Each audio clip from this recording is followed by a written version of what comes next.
मालदा। नई सरकार के गठन के बाद महिलाओं के लिए सरकारी बसों में मुफ्त यात्रा की घोषणा होते ही मालदा विधानसभा और हबीबपुर विधानसभा क्षेत्र के स्थानीय लोगों ने सरकारी बस सेवा शुरू करने की मांग तेज कर दी है। लंबे समय से मालदा नालोगोला राज्य सड़क पर सरकारी बस सेवा बंद होने के कारण आम लोगों को भारी परेशानियों का सामना करना पड़ रहा है।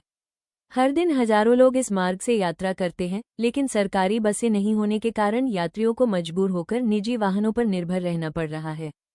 इससे एक ओर जहां लोगों को अधिक किराया देना पड़ रहा है, वहीं दूसरी ओर रोजाना की परेशानियां भी बढ़ती जा रही हैं।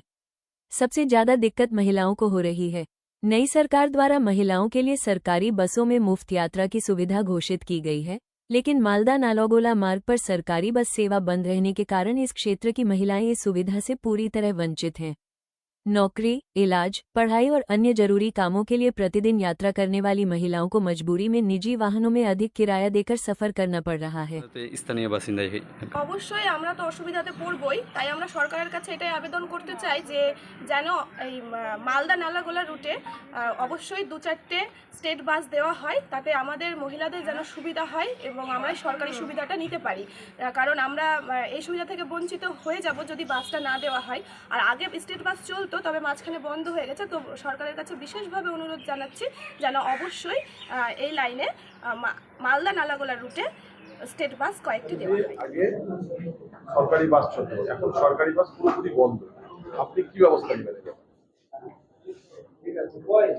দেখুন, আপনারা জানেন যে আমাদের যে ইস্তাহারের মধ্যে ছিল যে মহিলাদেরকে সরকারি বাসে যাতায়াতের জন্য ফ্রিতে থাকবে।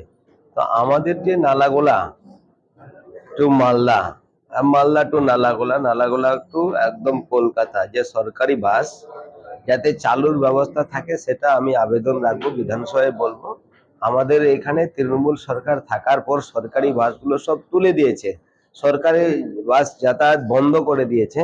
আর তার যাতে আমরা মানবিক সরকার, এখন আমাদের যে মুখ্যমন্ত্রী যিনি হয়েছেন শুভেন্দু অধিকারী মহোদয়, তার কাছে আমি আবেদন রাখবো আমাদের এই নালাগোলা থেকে যে কলকাতা টু এবং নালাগোলা থেকে আমাদের মালদা সরকারি বাস যাতে চালু হয়, আর চালু হলে আমাদের মহিলাদের যাতায়াতের সুবিধা যাতে থাকে, এই আবেদনটা আমি রাখবো। আদিবাসী